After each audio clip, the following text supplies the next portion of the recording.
Hi there, I'm Molly. And I'm Jamie, and this is our From the Pasture with Hired Hand podcast. For 15 years now, we've been proudly helping breeders promote hundreds of thousands of pedigree livestock with our easy-to-use animal management-driven website software. And let's not forget about Hired Hand Live, where over $1 million worth of livestock is sold online each year. We're excited to bring you market trends, sales data, advice from your fellow breeders, and stories from the ranch. Our software makes managing your website and your animals a breeze, so you can focus on what you love. So let us handle your digital chores while you tune in to another episode of From the Pasture with Hired Hand. Welcome to this episode of From the Pasture with Hired Hand. Today we're visiting the beautiful pastures of LTJ Longhorns in the sunny panhandle of Florida. My guest is Travis Johnson, and I'm your host, Molly Clubb. I'm excited to take you on another journey into the world of Texas Longhorn and the breeders who care for them. Thank you for joining me today, Travis. Thank you for having me. What's the weather like in Florida? It's warm today. It's 75. Tomorrow, I think our high is 50, so it drops down a little bit tomorrow. But we're getting a little bit of rain finally, which is well needed. We're always 3 days within a drought here in Florida, so with the sandy soil, so it's always welcomed. Well, that's good. Well, why don't you start by telling me a little bit about how you ended up raising Texas Longhorns in Florida? Me and my family, or myself in general, we bought 250 acres, and it was mostly wooded area.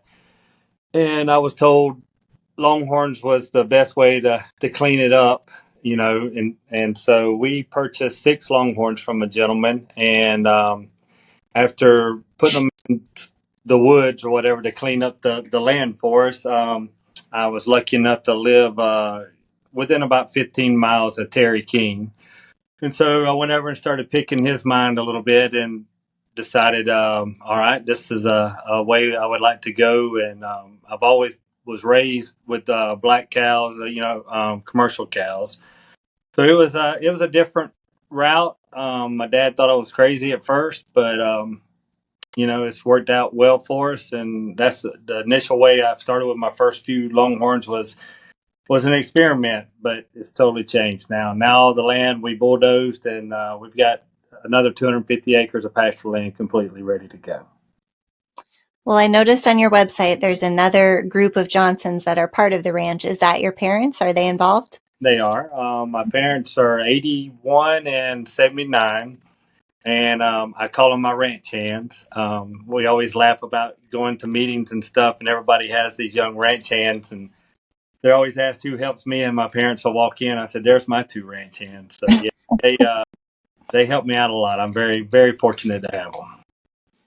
And is that how your ranch name came to be by chance? Or tell me a little bit about the LTJ. All the guys in our family had the initials LTJ. My real name's Lonnie, but I go by Travis. So, and my dad's LT, my brother's Luke Tomlin, and I had a son. His name was Landon Tyler, and my brother has 2 boys, and they're Logan and Landry. So it's just a name. So it just felt like it fitted in well. Well, one thing I picked up on there when you were talking about getting started is you got to go visit Terry King and see his herd.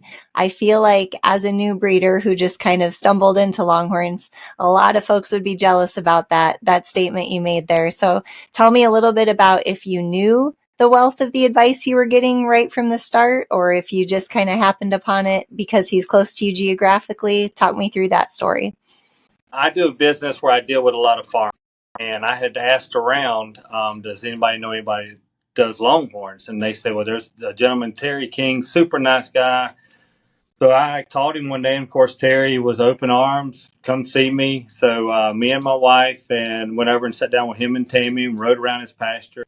And no, at the time, I didn't know. Actually, I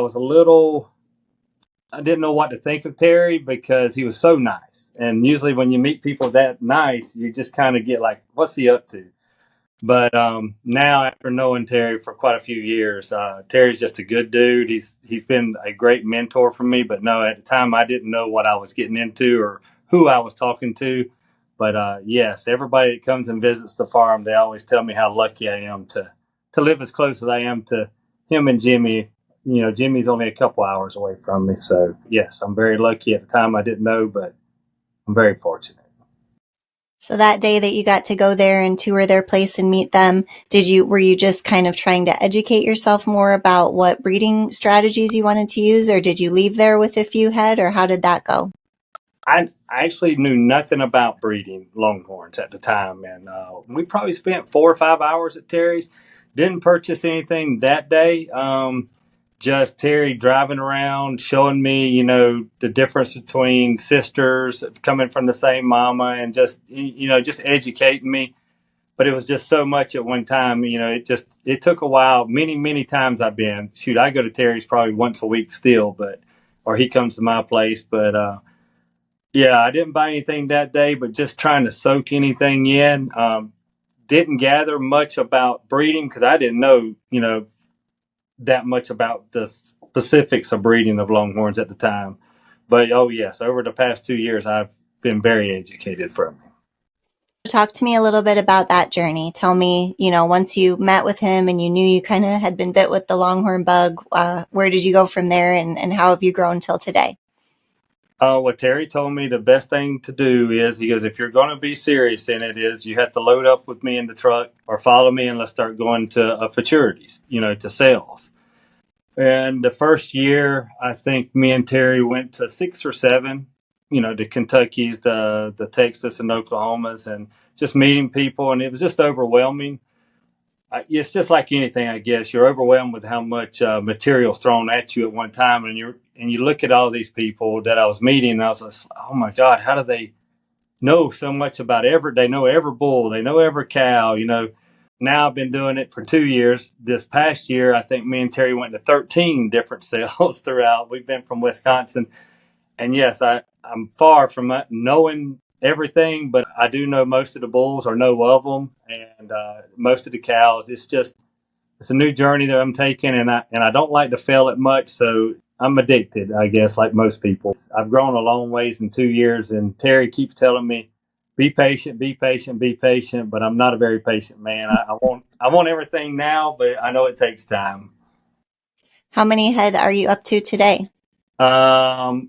With the calving, when I finish calving, I'll be close to 50. And tell me about some of the bloodlines that you've started with and kind of some of what your breeding strategies are. After I initially got rid of the first 6, and kind of culled them out, I started off with the bloodlines I got a couple cows from Terry, and I got a cow from Jimmy Jones. They were already bred with their bulls at Hanging Tough at the time, so I really didn't know what I had at that time when I first got them.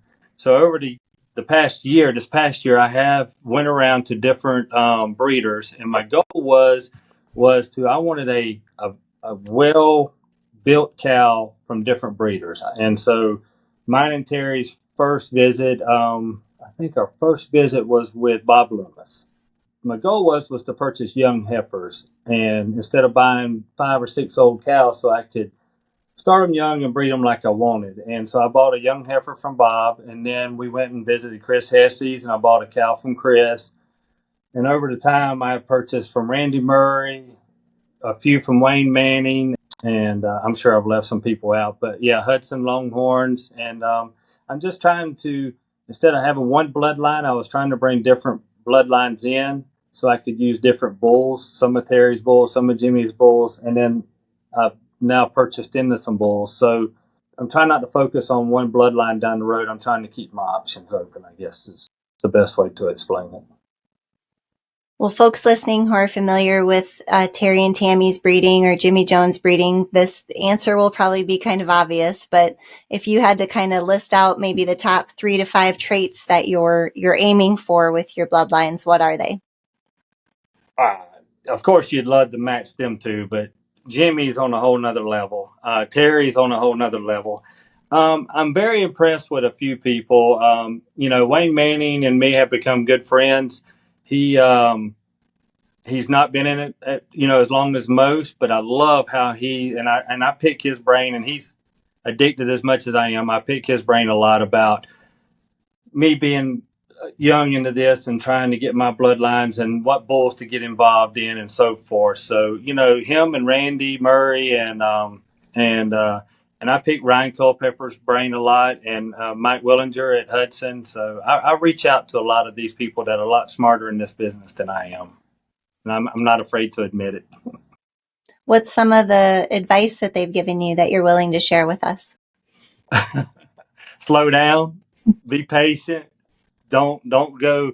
It's better to have a core of 5 to 10 good cows instead of having a quantity. Quality is a lot better than quantity in this, and it's hard. I try to slow down, but it's every sale you go to, you find one you like. And but yes, their biggest thing, all of them's telling me, is to just be patient. You're only in year 2, and you've got plenty of time. But I'm trying. It's hard for me. So when you went to those 13 events this past year, did you participate in any of them? Yes, I had futurity animals that we hauled to every one of them.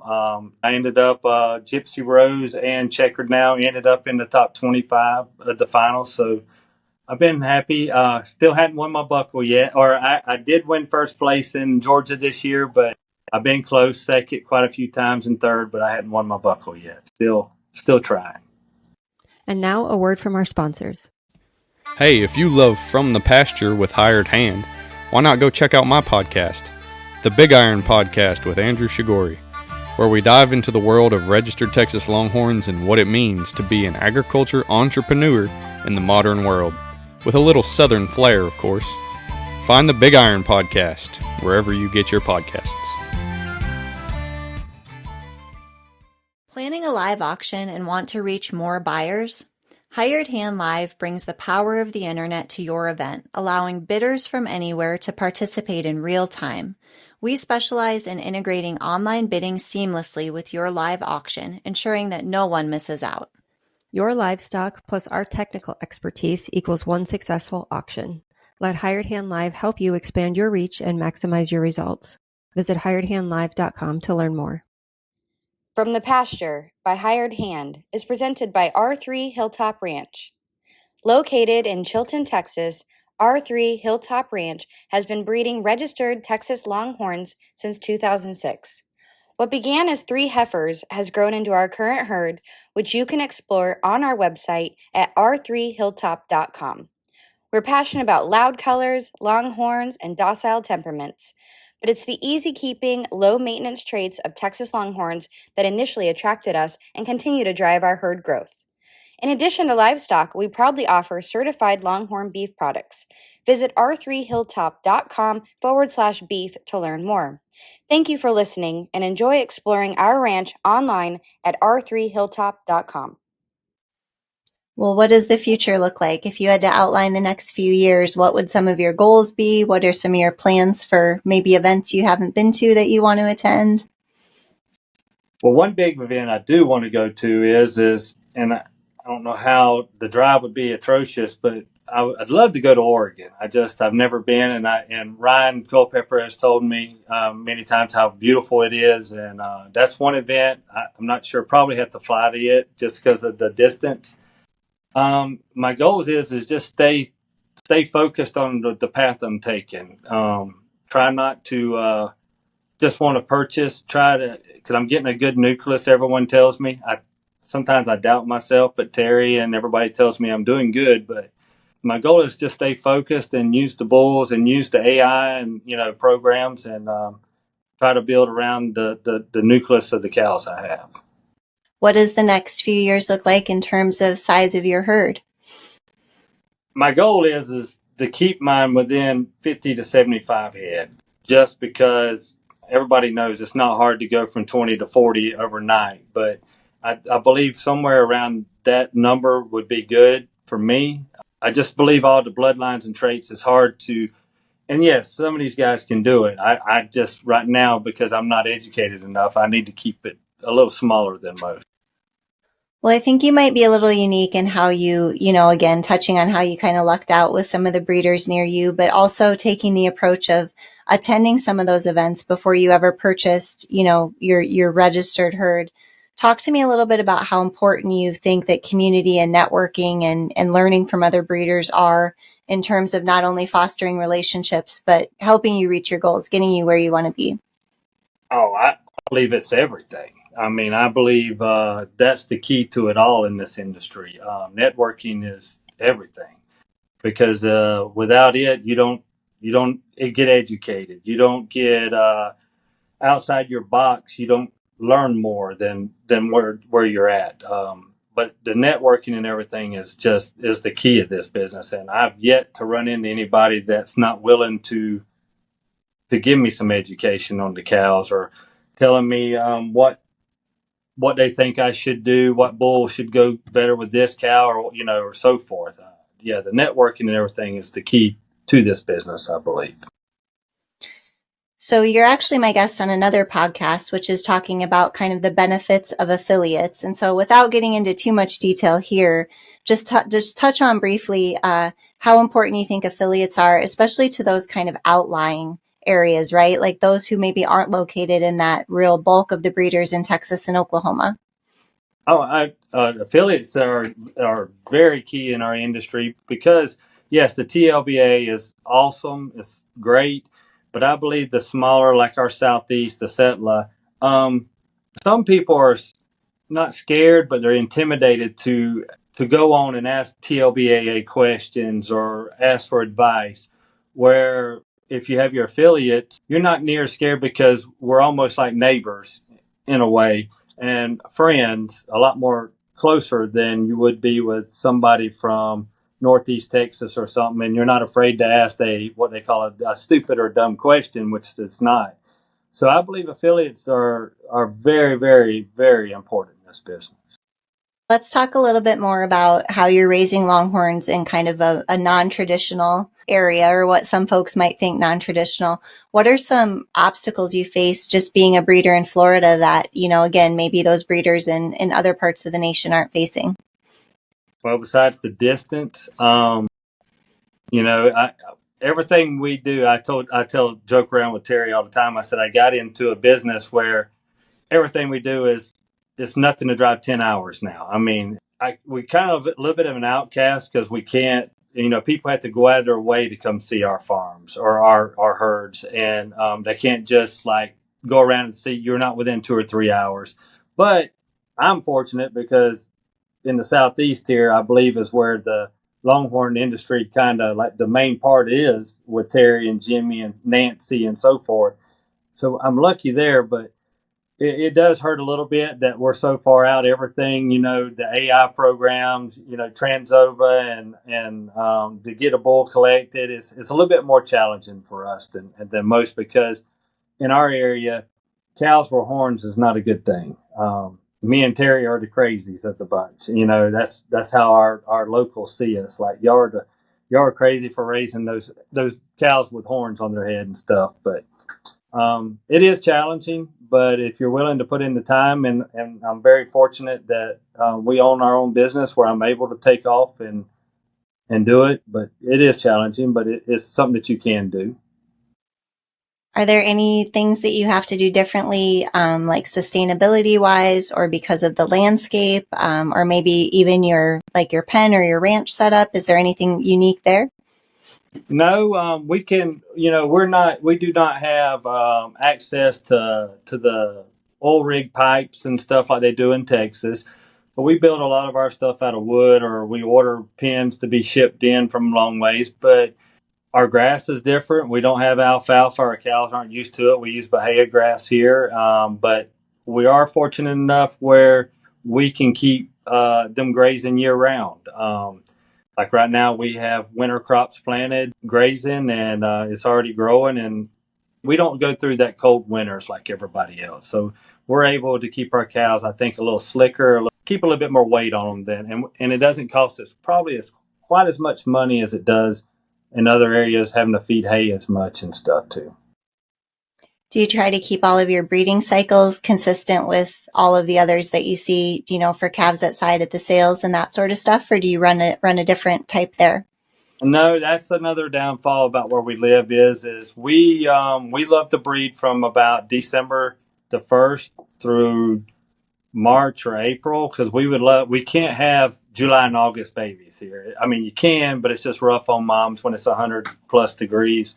So with the humidity it is. So we usually breed, and we love to have September, October, November, December babies. So it is a little difficult. Like I bought a cow from Jason Hardy from up in Utah, and I felt so bad for the mama. She did well. We put her in shade and kept her in her own pen, watered, but she had a baby in August, and it's tough on them. But that's the only bad thing about buying cows at a sale from someone up north. But as long as you only buy one or two, you can usually get them in the same rotation with the rest of them. And now let's hear from our advertisers.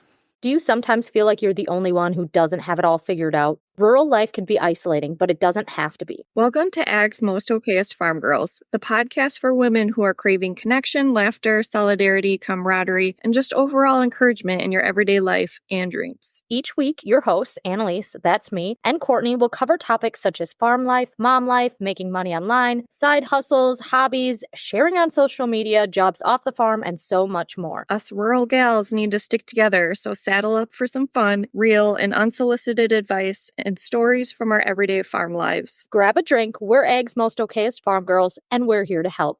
Listen wherever you find podcasts. Are you a new Longhorn breeder eager to educate yourself on market trends and sale prices? Stay in the loop with our text messages. Get the latest updates, events, and insider tips on all things Longhorns delivered straight to your phone. Stay informed by texting website to 888-700-8131, then reply with Longhorns. That's website to 888-700-8131. Sign up today and take your breeding program to the next level. Looking for top-quality Longhorns and a taste of true Texas spirit? Look no further than Cantera Cattle Company. Our passion for Longhorns shines at Old Gringo Ranch, where tradition meets excellence. Visit us online at CanteraCattleCompany.com and follow us on Facebook, Instagram, and TikTok for the latest updates and ranch life fun. Ready to experience it yourself? Schedule your visit by emailing canteracattle@gmail.com. Remember, God is great, Longhorns are good, and life is crazy. Well, let's switch gears a little bit here and talk about websites.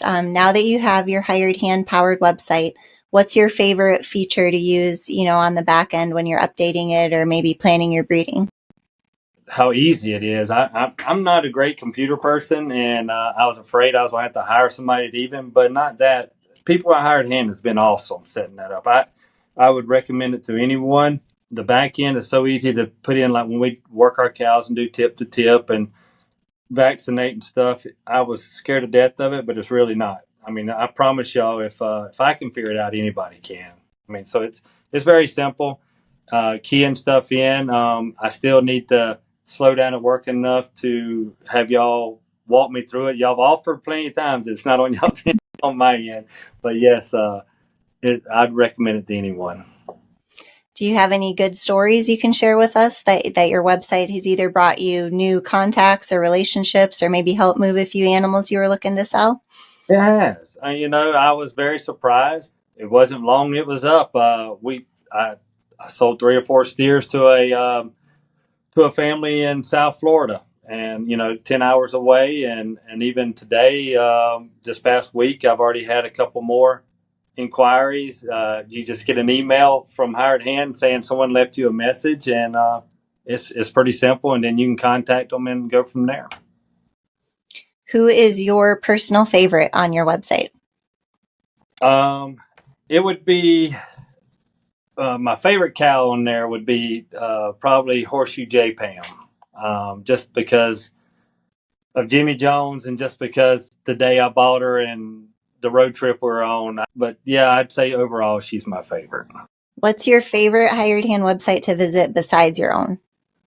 Oh my goodness, I'm on Hired Hand website probably every night. Like I said, I always check usually Manning's, or I'm on Randy Murray's or Hudson's, or I just start playing in my head of people I've met at some sale, and I'll look them up, Miss Torkelson and Hudson Longhorns, and but yeah, I always laugh at Wayne because my wife has, I think his website on her like very front page of her phone because she's always on it and sending text as, "Hey, is Wayne at a sale with you? Ask him about this cow," and I just start laughing. But yeah, I'm on Wayne's quite a bit.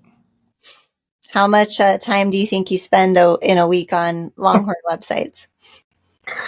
Every night I'm on them, probably a couple hours a night, just trying to learn and see, if what bull was bred to what cow and what the calf looked like. Just trying to educate myself as much as I can. But I very seldom is there a night that goes by that I'm not on somebody's website looking at stuff. Well, because you attend so many events in person, I'm not sure how your answer will be to this question, but do you find yourself using Hired Hand Live to participate in any auctions at all? I have. My first year, actually, I purchased I think four or five animals the first year, and I'll even pre-bid on some, even though I know I'm going there. I'll go ahead and pre-bid on some because I've got called at a sale before and went and used the restroom and missed the cow that I was really interested in, and it was Miss Suzanne Torkelson's, and I had to come back. So I always like cover my base, and I'll go ahead and bid on some just in case I'm not there. And I've won some on hired hand and even be at the sale before, just because I've made sure I was there or didn't miss out on the cow. Have you ever run into any obstacles in terms of hauling or delivery or anything like that with, again, being kind of, out of the radius of some of the more popular events? No, I have a young guy here in the area, so if I'm ever somewhere or need to go get something, he'll usually run and go do it. But he just actually went and picked a heifer up for me and drove 14 hours that way and 14 hours back. And he's young and he can drive all night. I can't do it anymore, but he can. So I personally don't have a problem. I'm lucky enough to have someone that'll do it for me if I need to. But yeah, I've been in a predicament or two before, though. How do you use social media related to your program or related to just educating yourself more about the breed? Well, I've just started using social media to try to promote my breed more with Lord, my daughter's got me involved in this TikTok thing, and so they helped me out a lot with it. I don't quite understand it, but I've started and actually had quite a few inquiries come through with it. But yes, I believe that's the age we're in now is social media. Everyone's on a phone. You can reach out to people anywhere. That's just the route we're going, and you're going to have to evolve with it or get left behind, one or the other. So I'm trying to learn. I'm not quite as good as I need to be, but I'm getting there, I think. Well, it's nice that you have someone younger to help you as well. I feel like that always takes that learning curve off a little bit. Yes, ma'am. Well, are you up for a few rapid fire questions here? Sure. All right. What's your favorite farm tool? Tractor. What is your favorite thing to do in the pasture? Just ride around and look at cows. Do you have a favorite snack you like to snack on while you ride around? Or drink, beverage? I guess I should include that. I'm a Little Debbie guy, unfortunately. I'm a Nutter Butter guy, so that's my downfall. I love my sweets. I just saw, speaking of social media and speaking of Little Debbie, I just got served a video earlier today that said if you haven't ever tried one of the like Little Debbie Christmas trees, to freeze it and it will change your life. So there's my advice for you today. You'll have to let me know how it is. Oh my goodness, I may have to. One word to describe your herd. Color. Is your dream ranch location Florida, or do you want to be somewhere else? Well, being in the Longhorn business, of course, it'd be nice to live in Texas somewhere, but this is home, and I love where my ranch is located. We're way off the road, so I would stay where I'm at, but it'd be nice to have another ranch in Texas to make life easier, but I'm happy where I'm at. Do you freeze or hot iron brand? Hot. Do you have a go-to feed or supplement for your herd?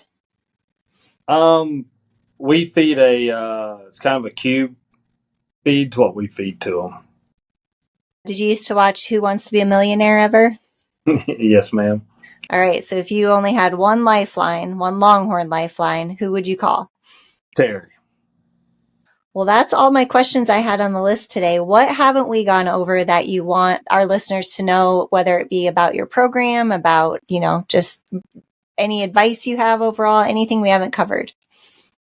Well, pretty much. I didn't listen to them as well as I should have, but any new breeder needs to just, I mean, it's hard and it was hard on me, but take it slow. And I know everybody tells them that and everybody says they're going to and they never do, but I promise you, if you'll take it slow and be methodical and just listen to people, I mean, you can't gather enough information from the people that's been in the herd or in the business or people that have been around it a lot longer than you have. I mean, you have to listen and don't ever claim you know it all because I promise you don't, and you will not ever. I mean, you can ask people like Terry or Jimmy or Mr. Hudson or any of them, and if you don't learn something every week, you're not in the right business. But I would just that's what I'd tell new breeders because I was that, and I hadn't been quite as patient as I have, but they'll be patient. They'll have a good herd that they'll be proud of, I promise you. I think that's great advice. You'll have to be a guest again in a few years so we can see how it's paid off for you. I hope so. Well, thank you so much for joining me today. As always, if folks, have any questions or want to learn more, they can visit Travis's website. They can visit ours as well as our social media. And until next time, remember to appreciate the pastures that you roam and the traditions that make them special. Thank you, Mel. Overwhelmed with your digital chores? Let us lend a hand.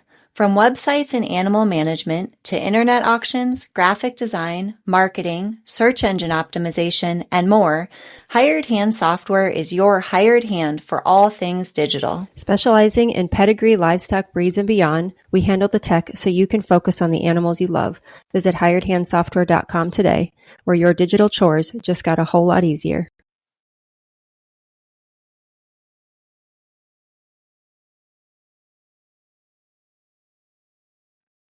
My guest is Travis Johnson, the Vice President of SETLA, the Southeastern Texas Longhorn Association. Well, how did you first get involved with your affiliate, the Southeastern Texas Longhorn Association?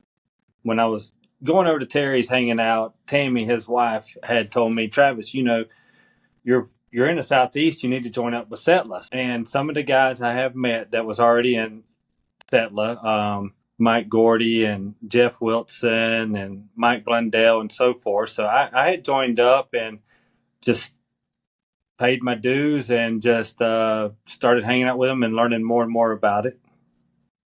And how did that lead to you becoming vice president today? Got asked if I wanted to by Mike Gordy, and we were changing our structure of SETLA a little bit. We were trying to bring some people in that more business oriented, that ran their own business or were in a business that made business decisions. And so that was the road. And because of, I assume because of me owning some businesses, they just invited me to come in. And I think that brings up a good point. So how important do you think it is for those affiliates to function and have those business-minded individuals kind of guiding their growth and their strategies? Oh, it's overwhelming how important it is. All these affiliates that are part of the TLBAA are so important to the industry. SETLA alone, because we're kind of we're like the redheaded stepchildren. We're out here by ourselves a little bit. It's nice to have our affiliate where we can talk and we run through the same problems at the same time. Like if one of us is in a drought, the other one's usually in it too, and we can talk amongst ourselves of what each other's doing. So, and the business side of it is very important because, I mean, let's get right down to it. The Longhorn business is a business and it's got to be ran as one. You can't just do things off of a whim, especially in a nonprofit organization. It's got to be ran correctly. So I believe it's very important to be ran by people that are business oriented. And right now, SETLA is in a good place. We have a great board, got a good president, Mr. Jeff Wilson. He's really brought us a long ways. Our board is great to work with. When we have our meetings online, the participation is very good. And everyone gets along. That's also a good thing. So if anybody disagrees, we usually talk it out. I'm very happy where SETLA is today.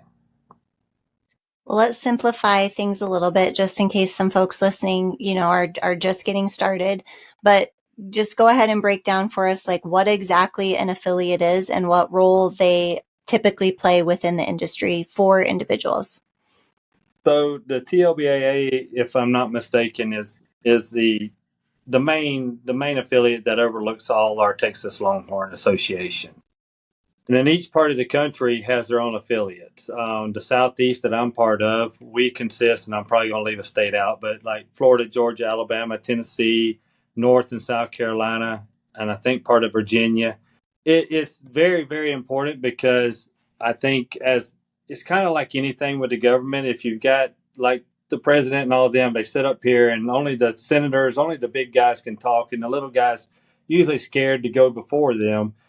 Where you have your small government or our small affiliates, they're not afraid to bring up topics or ideas that we can pass on to the TLBAA. So I believe it helps the whole industry because the TLBAA then gets information from different parts of the country, and they're not so much worried about what's going on in Texas or Oklahoma or that area. They can get it from Oregon, California, and from our East Coast too. So it's very important. Are there any projects currently that multiple affiliates are working towards or on together? We are actually working. The SETLA is we're having our annual meeting the 1st of January. We're having it in Chattanooga, Tennessee. And that's what our meeting's going to be about is a discussion of for 2025, what are we going to be working with. I've become good friends with Josh and Brittany Gentry, and Jeff and I have spoke, and we're going to talk more. I don't want to talk too much about it till we get to our meeting, but we're talking to them about the Horn Showcase and some other stuff. So I just, like I said before, I love the direction we're going, and we plan on being hopefully more involved in a lot more stuff in 2025. How do Texas Longhorn affiliates in general support breeders at different stages in their journey, everyone from beginnings to experienced breeders? The affiliates, like ourselves, I always tell all of our members that if you sell a cow to an individual and you sell one and he's only got one or two, talk him into joining the SETLA, not for the money, but for the knowledge that he needs, because Longhorns are different than all cattle. So he'll have questions, and it's easy to ask these questions online, and we're easy to get a hold of. I believe these affiliates are very important for the beginning cattle guys, and it's very helpful with the people like I keep saying their names: Terry, Jimmy, Nancy. The ones that's been in a long time. They're easy to get a hold of, and we have them listed on our website. Not all websites carry all producers, but like in the Southeast, we list everyone so that if a new breeder gets in there and has questions, it's one click away, and usually all of us answer the phone right away. Let's talk a little bit about networking and community building. What roles do affiliates play in building a sense of community among breeders in your region?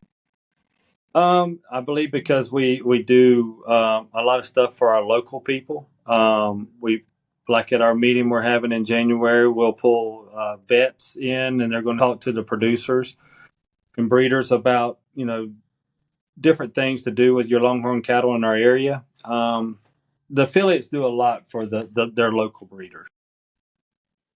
How important do you think it is for those local breeders who take Longhorn breeding as a business to use those affiliates for networking and resources and sharing knowledge and opportunities?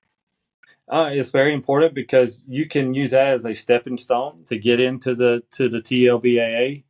Even though we operate by the same guidelines, they use us affiliates to not to promote themselves, but we try to, as the president Jeff and myself, we try to do things on our website to help promote each of our members on our website to help maybe promote them to the TLBAA and to the rest of the country. What are some of the most frequently asked questions that you receive from people interested in joining it before they purchase Longhorns? Most of them, it's like everything. They want to know what their money, if they pay to be a part of the SETLA, what is my money going toward? Why would I want to spend that when I can do it myself? That's the reason Jeff and myself and his wife, Marcia, and the rest of the board, we got our website up and running. We've got everything published. We can take a small 5 or 6 head Longhorn person and expose them to maybe make it a full-time business. So that's the big thing that we try to promote to anybody that wants to join it, that you will get your money's worth if you use us correctly. You can. So, you're a board member, and prior to that, you were, just a general member. What are some other ways that breeders or Longhorn enthusiasts can get involved with their local affiliates? Participation in anything. For instance, we sent out an email to all of our members that we want to help promote themselves.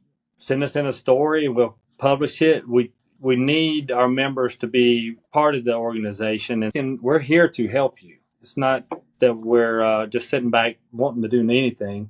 If you'll want to participate, they'll help you out. Is there any other advice that you would give to someone who's new to the community and looking to join an affiliate? Yes, join them. I mean, it's the best thing you can do, I promise you, because the education that you will get and, meeting people, your local people in your area. I mean, that's our biggest thing here in the Southeast is sometimes we don't have all the resources for the Longhorns like some people do. But when you reach out and you're part of an affiliate, we all work together, and usually you can find your answers. And I'd highly recommend any new breeder to join. Well, I know this is something I probably should have looked up prior to our talk today, so I'm not sure how many affiliates there are across the country, but just speaking generally, overall, how do you think that all of those different affiliates contribute to the overall strength and growth of the breed?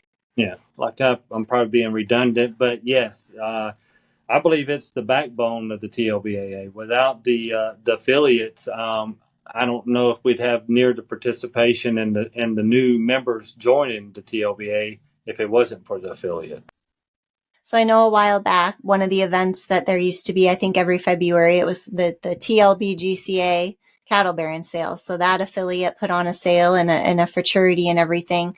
Do you see that a lot among other affiliates? Is that possibly in the plans for you all down there in Florida, or how does that look?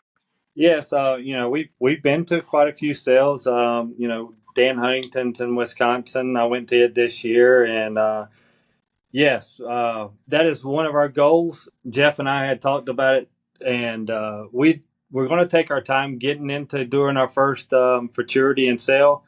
We're going to work some in the back to learn it. When we put it on, we want to make sure it's first class. So yes, we're thinking probably 2026, because this year we're going to get participation, and we have a location in mind already. So probably not 25, but 26, we should be putting one on.